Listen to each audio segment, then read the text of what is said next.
Vllaznia ka zhgënjur në sfidën e radhës në kampionat, ku Çeblut zhvilluar një paraqitje dobët përballë Teutës në shtëpi, duke mundur me rezultatin 0-1. Pas ndeshjes trajneri i Teutës tha se rezultati mund të ishte më i lartë për ekipin e tij, pasi kishin më shumë raste për gol, ndërsa trajneri i shkodranëve u shfaqi mërzitur, teksa u shpreh se dëmtimet i kanë kushtëzuar performën fizike të shumë lojtarëve. Normal, jam mërzitur sepse nuk luajtëm mirë.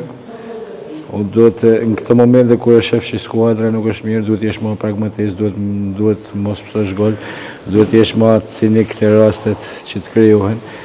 Duhet ta fitosh thjesht nesër, duhet edhe kur jemi mirë, edhe kur s'kemi gjendje fizike të mirë, se thosh edhe më përpara që dëmtimet na kanë kushtuar shumë performën fizike të shumë lojtarëve, por duhet jesh më cinik, duhet jesh më racional, duhet ta dosh lojën, të mundohesh ta fitosh me një episod, mundohesh me fitu me pak raste edhe mos pësosh gol. Sot humbë edhe raste, si ishim konkret për raportet, s'kishim qartësinë për raportet. Normalisht duke mëndu me kërku golin për me fitu, lam hapësina mrapa, por du të them që ishte një lojë e mirë jonë. Menduar për këtë punohet. Unë kam i shpreje që ja them çunave sa herë.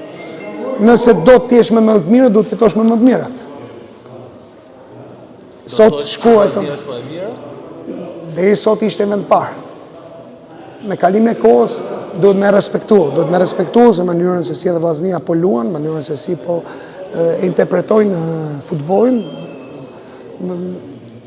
Ka konceptin e vet, ka filozofinë e vet, është jashtëzakonisht si dhe e matur edhe mënyrën se si ka zgjedhur lojën, me mënyrën e lojtarëve që ka, por unë merrem kam dikim të ekipi im, kështu që do flas për ekipin tim dhe themi që ne po rritemi çdo ditë në çdo ndeshje, mënyrën se si e temperatuan sot ekipin djemt, mënyrën se si e transmetuan në fushën, jemi zakonisht kënaqur sepse në këtë lloj mënyre kishin edhe përgatitur. Kjo më jep akoma më shumë kënaqësi përveç fitores.